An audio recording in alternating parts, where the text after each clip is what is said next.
Hello friends, welcome to SNR Academy. My name is Rohit Prakash and I have done BTech from MNIT Allahabad. So today we will discuss DMRC JEE paper of 2016. So let's begin. So सबसे पहले हम लोग pattern देख लेते हैं क्या आता है DMRC में।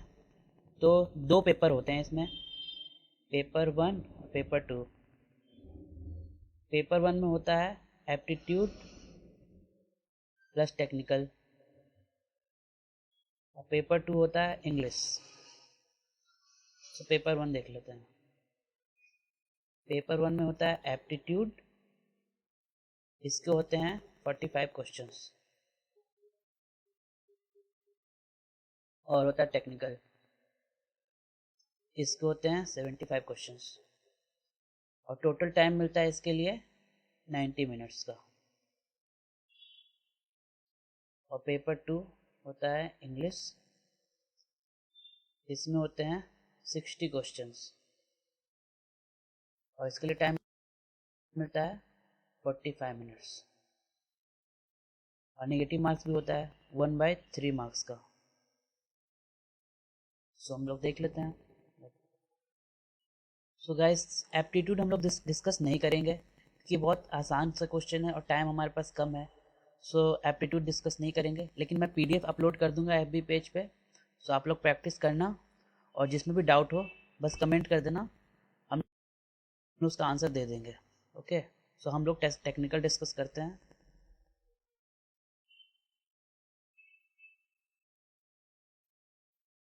हाँ, टेक्निकल यहाँ से स्टार्ट हो रहा है। सो क्वेश्चन देख लेते हैं। So question number 46। क्वेश्चन क्या है? An FM signal with modulation index MF is passed through a frequency tripler, the modulation index of the output signal will be. So question क्या कह रहा है? एक मल्टी फ्रीक्वेंसी मल्टीप्लायर है हमारे पास, frequency multiplier, और इसमें से FM सिग्नल पास किया जा रहा है जिसकी मॉड्यूलेशन इंडेक्स MF है। तो आउटपुट क्या होगा? तो गाइस देख लेते हैं। फ्रीक्वेंसी मल्टीप्लायर में एक ऐसी नॉन लीनियर सर्किट होती है जिससे अगर हम FM पास करते हैं तो फ्रीक्वेंसी इस तरह से चेंज हो जाती है। जो FC हमारी कट ऑफ फ्रीक्वेंसी है वो NFC हो जाती है, जो हमारा मॉड्यूलेशन इंडेक्स है वो MF हो जाता है, जो हमारा डेल्टा F है फ्रीक्वेंसी डेविएशन वो डेल्टा F हो जाता है। लेकिन जो मैसेज सिग्नल की फ्रीक्वेंसी होती है वो अनचेंज होती है, वो FM होती है। तो ये याद रखिएगा आप लोग। सो यहाँ क्या पूछ रहा है? यहाँ MF पूछ रहा है, तो MF हो जाती है N ऑफ MF। तो N यहाँ पे 3 है तो आंसर हो जाएगा 3MF। तो answer is B। Okay, and 47 is a theoretical question, तो इसको हम डिस्कस नहीं करेंगे, आप लोग इसको देख लेना। हम लोग 48 डिस्कस करते हैं। 48, two sinusoidal signals having the same amplitude and frequency are applied to the X and Y inputs of a CRO. The observed Lissajous figure is straight line. The phase shift between the two signals would be। हाँ, तो एक Lissajous figure दिया हुआ है, कह रहे हैं कि स्ट्रेट लाइन है, तो फेज शिफ्ट क्या होगा टू सिग्नल्स का। तो हम लोग पहले जान लेते हैं लिसाजस फिगर में मतलब किस किस फेज पे क्या क्या होता है। तो हमारा अगर स्ट्रेट लाइन है तो ये या तो 0 डिग्री होगा या 180 डिग्री होगा। 90 डिग्री के लिए एक सर्किल होता है लिसाजस फिगर, और अदर देन डैट एक इलिप्स होता है। तो 0 या 180 डिग्री पे स्ट्रेट लाइन होगा, 90 डिग्री पे सर्किल होगा, और अदर देन डैट ये इलिप्स होगा। तो यहाँ पे ये कह रहे क्वेश्चन में स्ट्रेट लाइन दिया हुआ है, तो आंसर 0 डिग्री या 180 डिग्री। सो थर्ड ऑप्शन 48 का 3। 49 थ्योरेटिकल क्वेश्चन है तो हम लोग डिस्कस नहीं करेंगे। 50 देख लेते हैं। 50, in 8085 microprocessor, the value of the most significant bit of the result following the execution of any arithmetic of boolean instruction is stored in the। हाँ, तो हम लोग को 8085 में पता है कितने तरह के फ्लैग्स होते हैं, देख लेते हैं हम लोग। एक होता है sign flag, zero flag, auxiliary carry, parity and carry flag. तो साइन फ्लैग क्या होता है? जो रिजल्ट का MSB होता है, वो इसकी वैल्यू स्टोर करता है साइन फ्लैग में। जीरो फ्लैग होता है जब रिजल्ट जीरो होता है, के वन होता है। ऑक्सिलरी कैरी होता है जब lower nibble to higher nibble carry होती है, तो ऑक्सिलरी कैरी वन होता है। पैरिटी ये नंबर ऑफ वंस को बताता है, अगर नंबर ऑफ वंस इवन है तो ये वन होगा, और कैरी अगर रिजल्ट हमें कैरी दे रहा है तो ये वन होगा। सो क्वेश्चन में पूछ रहा है द मोस्ट सिग्निफिकेंट बिट, तो ये हमें साइन फ्लैग देता है, तो आंसर हो जाएगा थर्ड। अब हम लोग 51 देख लेते हैं। 51 the analogue signal mt is given below.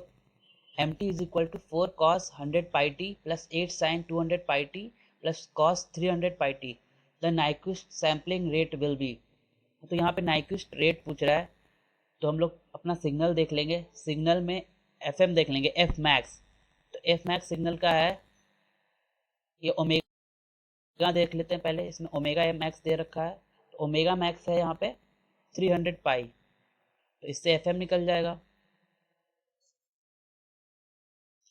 FM हो जाएगा ओमेगा m अपॉन 2 पाई, सो 300 पाई अपॉन 2 पाई, तो ये हो जाएगा 150। तो हमें पता है नाइक्विस्ट स्ट्रेस होता है 2 ऑफ FM, तो क्या हो जाएगा 300। सो नाइक्विस्ट स्ट्रेस 300 आ गया, लेकिन क्वेश्चन यहाँ क्लियरली मेंशन नहीं है, ये सैम्पलिंग रेट पूछ रहे हैं, नाइक्विस्ट सैम्पलिंग रेट, तो ये तो 300 होना चाहिए, लेकिन ऑप्शन इस तरह से दिया रखा है, तो मतलब यहाँ पे हमें नाइक्विस्ट इंटरवल पूछा है, तो नाइक्विस्ट इंटरवल हो जाएगा 1/300। सो आंसर हो जाएगा थर्ड, तो 51 का थर्ड। अब हम लोग 52 देख लेते हैं। इसको मिटा देता हूँ मैं, जगह नहीं है मेरे पास।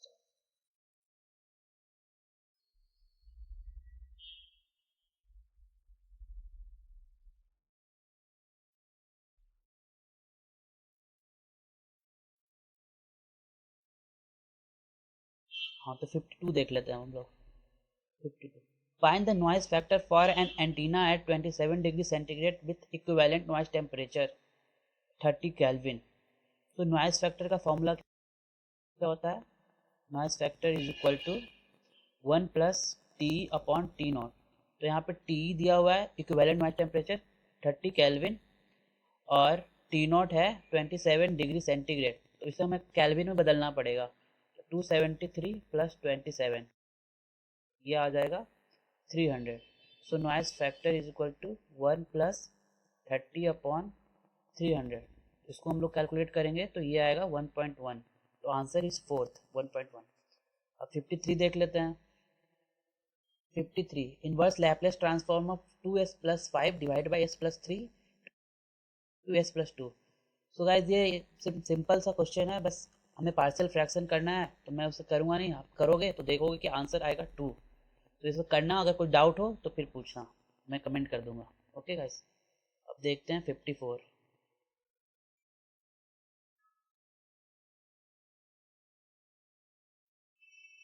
54 देख लेते हैं। The analogue signal given below is sampled by 600 samples per second for mt is equal to 300।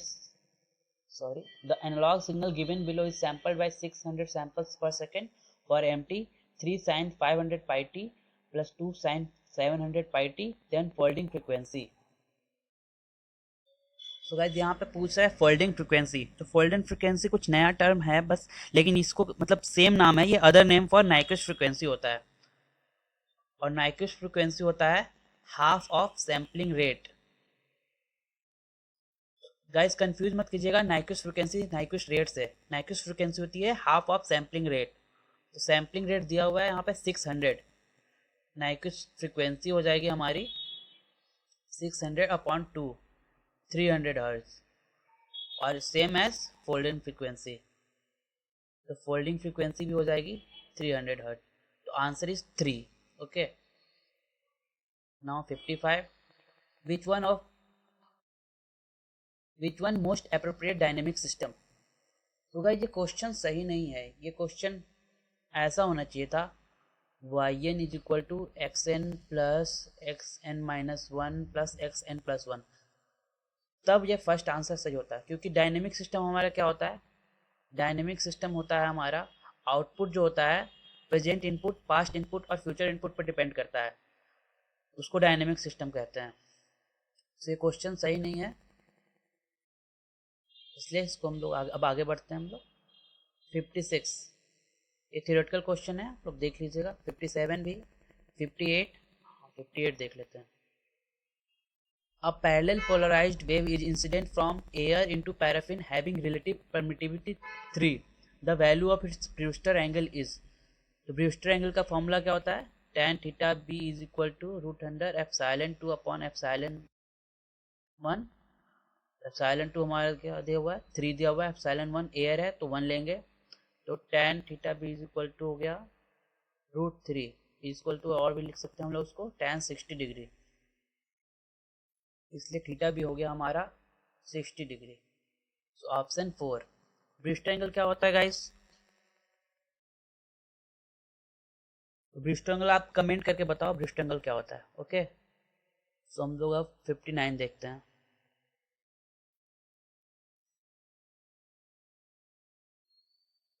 देख लेते हैं। The phase angle corresponding to lambda by 4 in a standing wave pattern. So guys 59 में पता है फेज डिफरेंस क्या होता है? Phase difference होता है 2 pi by lambda into path difference. तो लेंथ ले लेते हैं यहाँ पे पाथ डिफरेंस की जगह, तो लेंथ क्या दिया हुआ है हमारा? लैम्डा बाय 4, तो ये आ गया पाई बाय 2। फेज डिफरेंस आ गया pi by 2, so answer he 2। Now 60 देख लेते हैं। 60 A 10 kilometer long line has a characteristic impedance of a 400 ohm. If the length is 100 kilometer, the characteristic impedance। हाँ तो guys characteristic impedance होता है जो, तो वो इंडिपेंडेंट ऑफ लेंथ होता है, तो आंसर 400 ओम ही होगा। So answer B 400 ohm. Okay, now 61। The output of an exclusive NOR gate is 1 which input combination is correct। इसके लिए हम लोग XNOR का तो टेबल बना लेते हैं। ए बी ले लिया, आउटपुट वाई ले लिया, 0 0 होता है तो आउटपुट 1 होगा, 0 1 होता है तो आउटपुट 0 होगा, 1 0 आउट होता है तो आउटपुट 0 होता है, तो 1 1 होता है तो आउटपुट 1 होता है। ये हमारा सिंबल होता है एक्सनॉर का। तो यहाँ पे पूछ रहा है आउटपुट 1 है तो विच कॉम्बिनेशन इज पॉसिबल, या तो ये पॉसिबल है या ये पॉसिबल है, तो हम लोग ऑप्शन में मैच करेंगे। ऑप्शन हमारा मैच कर रहा है सी, तो थर्ड 61 का 3 हो जाएगा। एक्सनॉर को हम लोग इक्विवेलेंट गेट भी कहते हैं, क्योंकि जब आउटपुट हमारा सेम होता है तब, सॉरी गाइस, जब इनपुट हमारा सेम होता है तब आउटपुट 1 आता है। See here here both input same, 0 0 output is 1 1 1 output is 1। So now we will see 62। हाँ गाइस ये अच्छा क्वेश्चन है। In the figure V1 is equal to 8 volt and V2 is equal to 4 volt, which diode will conduct। तो इसके लिए पहले हम लोग क्या करेंगे? इसके लिए हम लोग पहले करेंगे कि एक डायोड को ऑन मानेंगे और दूसरा ऑफ मानेंगे, फिर यहाँ पे हम लोग वोल्टेज निकालेंगे, तब देखते हैं। यहाँ पे मान लेते हैं हम लोग Vx मान लिया।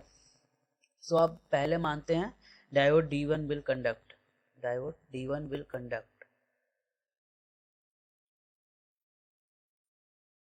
सो इसके हम लोग Vs निकाल लेते हैं इसके करस्पॉन्डिंग। सो Vx क्या होगा? V1 into 10 plus 0 into 1 divide by 11। V1 दिया हुआ है 8 volt, 8 into 10 plus 0 divide by 11, 80 by 11 7 point something, 7.2। हम लोग देखते हैं गाइस यहाँ पे आ गया 7.2 वोल्ट और V2 दिया हुआ हमारे पास 4 वोल्ट। तो देखो एन पे 7.2 आ गया और P पे 4 वोल्ट है, तो ये रिवर्स बाइस हो गया, तो ये ओपन ही रहेगा, तो सिर्फ कंडक्ट करेगा D1, तो आंसर D1 ओनली। ओके 62।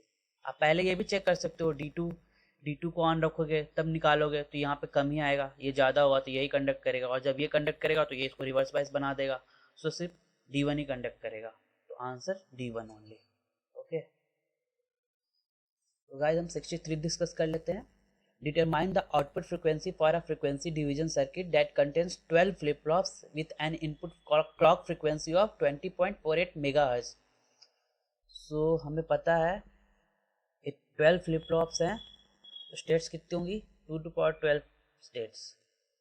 और ये भी जानते हैं हम कि फ्लिप फ्लॉप्स में कितनी स्टेट्स होती है, आउटपुट फ्रिक्वेंसी उससे डिवाइड हो जाती है।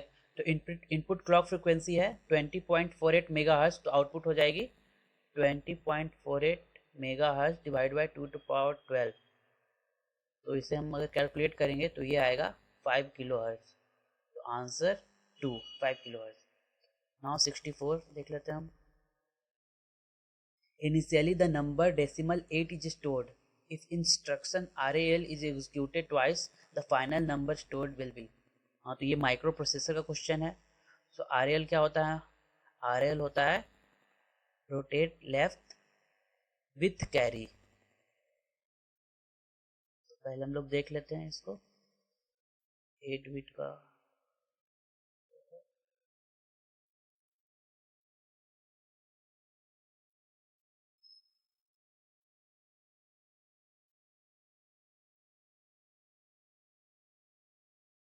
ये हमारा 8 स्टोर हो गया, एक कैरी है, कुछ दिया नहीं है तो हम 0 मान लेंगे।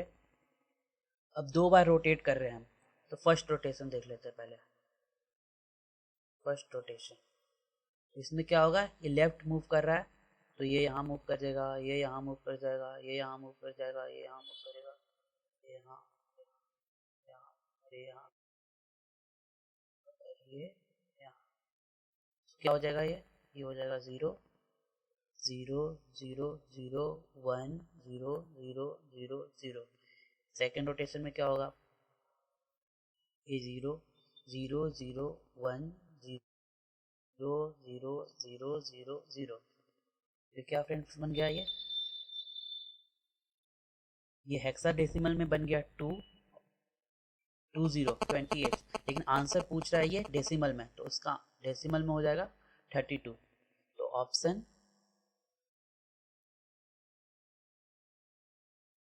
थर्ड, 64 का 3। अब 65 देख लेते हैं हम लोग। 65 देख लेते हैं। The output of an AND gate with 3 inputs A, B and C is high when. So तीनों इनपुट हाई है, तो ट्रुथ टेबल लिख लेते हैं हम लोग एंड गेट का। अभी 2 इनपुट के लिए देख लेते हैं, 0 0 0 1 1 0 1 1। तो एंड गेट में क्या होगा, 0 0 0। तो 1 कब होता है, जब all the inputs are high then output is high. So यहाँ पे 3 इनपुट है A, B और C। तो आउटपुट कब हाई होगा, जब तीनों इनपुट हाई होंगे। सो तीनों 1 होंगे। So answer will be third. Now 66 देख लेते हैं हम लोग। The gain of an FET amplifier can be changed by changing। तो गेन ऑफ FET क्या होता है, gain of FET is equal to GM/RL। तो यहाँ पे क्वेश्चन एक्चुअली क्लियरली नहीं पूछ रहा है, ये ऑप्शन इस तरह से दे रखे हैं कि आंसर थर्ड भी होना चाहिए और सेकंड भी होना चाहिए, लेकिन डायरेक्टली पूछ रहा है तो GM हम लोग मार सकते हैं। तो आंसर ऑप्शन सही नहीं दे रखे हैं। सो हम लोग 67 देख लेते हैं। In the case of a 70 MHz IF carrier for a transponder bandwidth of 36 MHz, energy must lie between megahertz। हाँ गाइस, ये क्वेश्चन सुपर हेट्रोडाइन रिसीवर का है। तो उसमें रिसीवर में इनिशियल स्टेज पे हम ट्यून एम्पलीफायर यूज करते हैं, ट्यून एम्पलीफायर। और IF हमारा दे रखा है 70 मेगाहर्ट्ज और बैंडविड्थ दे रखा है 36 मेगाहर्ट्ज। तो ट्यून एम्पलीफायर में जो होती है हमारी FL होती है IF माइनस बैंडविड्थ बाई 2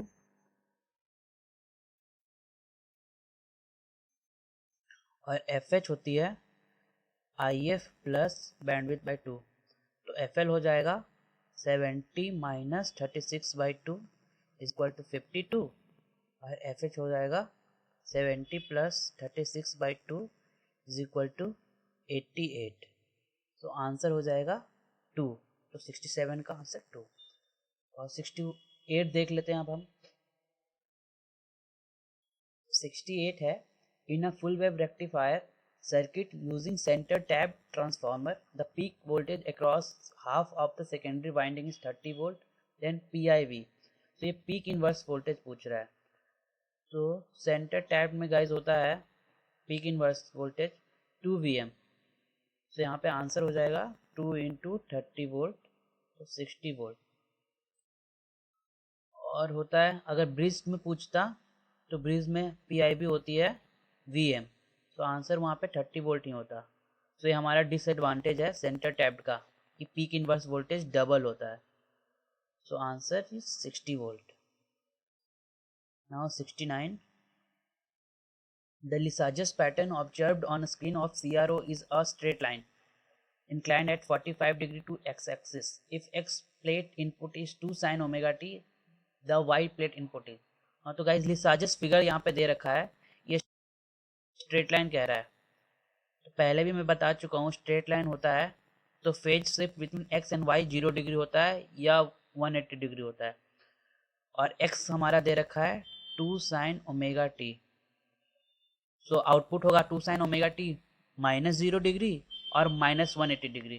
तो यहाँ पे ऑप्शन में बस 2 sin ओमेगा टी है तो आंसर इज 1 क्योंकि फेज 0 होगा या 180 डिग्री होगा. So answer would be 1. 70 question देख लेते हैं हम लोग. The input impedance of op-amp circuit of figure is. तो गाइज ये एक इन्वर्टिंग एम्पलीफायर है. इन्वर्टिंग के लिए हम लोग डायरेक्टली बोल सकते हैं इन्वर्टिंग एम्पलीफायर के लिए जो इनपुट एम्पिडेंस होता है वो सोर्स रेजिस्टेंस के बराबर होता है. तो डायरेक्टली आंसर 10K लिख सकते हैं. लेकिन मैं आपको दूसरे तरीके से भी बताऊंगा कि कैसे कैलकुलेट कर सकते हैं हम इनपुट रेजिस्टेंस निकालना. सो वो देख लेते हैं हम लोग. सो ये हमारा फिगर है.